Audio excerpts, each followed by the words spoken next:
huge red flag for Supergirl. Unfortunately, straight off the top, I'll just say I love Millie Alcock in House of the Dragon. I thought she was fantastic. I thought she will make a great Supergirl, but now we have a serious red flag, and I don't know why they keep doing this stuff to us. As you can see here, Supergirl writer Anna Noguera does not understand the character's sunny, optimistic past. Yeah, let's dig into this just a little bit here. So, if you need another DC studio, if you need another example, I guess that should say, that DC Studio Supergirl might be in trouble if her cameo in Superman wasn't enough, and a lot of people did not like that introduction to her. Here you go. The film's writer, Anna Noguera, shared details about the direction her script takes. And wouldn't you know it, the story is going to be deconstructional and cynical. And apparently, all her idea of what Supergirl is from a very specific run by Tom King that not a lot of people enjoyed. But she, in speaking with Variety, she doesn't get why Kara Zor-El isn't more traumatized by the destruction of Krypton.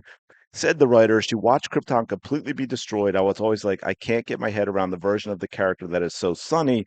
Then she saw Tom King, who wrote The Woman of Tomorrow. I was like, yeah, her reaction was, when I read it, I was like, there she is. So brace yourselves for those of you that did not like Tom King's Woman of Tomorrow run, because you may get a lot of that with Supergirl, which is disappointing, folks. And here's the other crazy thing. This Supergirl is actually this woman's very first uh, film based on a screenplay. She is brand new to this, no experience with this. Obviously, not just her first produced by a major studio. Like I said, it is her first. And this has been a huge problem with Hollywood in general, but definitely a lot of these major franchises, whether it's DC, probably more so we're familiar with Marvel and Star Wars and Lucasfilm via Disney. But the last 10 years or so, especially since Endgame, and it seems like for a lot of these, we kind of go like Endgame is the beginning and the end, or the end and then the beginning. And it just doesn't make sense to any to me at all. If you want to make a great movie, it is really simple. Can we please stop hiring writers? And it's not just writers, I know, I get it, it's directors and all that, but please stop hiring writers who don't know the source material, don't know the character, don't care about the source material or the character, and instead want to put their own lived experience into the project.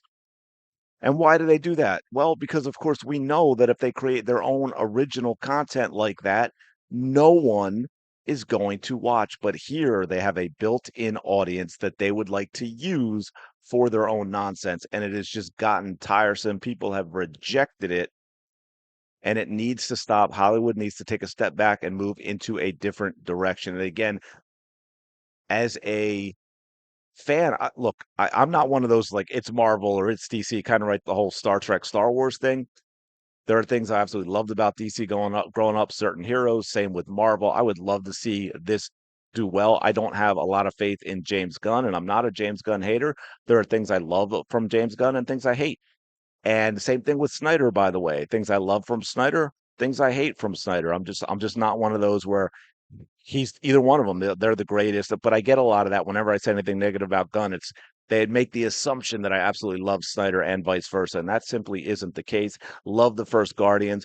The third is growing on me. At first, making around Rocket, I thought that was very much a downer with the trilogy and the way Gamora was and that whole thing. But I have enjoyed it more. Seen it a couple times since it was out, and I have enjoyed it more. But also, just to throw this out there for those who haven't seen it, I really love Belko by James Gunn, which I think came out in like 2016. A pretty low budget, but that is worth checking out if you want. But anyway, I'm curious what you all think in the comments below. I actually think Millie Alcock would do a great Supergirl, so I hope she gets material that she can dig her acting chops, that she can dig her acting chops. I'll get it out into and gives us something absolutely fantastic. But we shall see. I don't have a lot of faith with that at this point. But again, it still is a ways away, so who knows? There could be a lot of changes. But first time writer getting produced.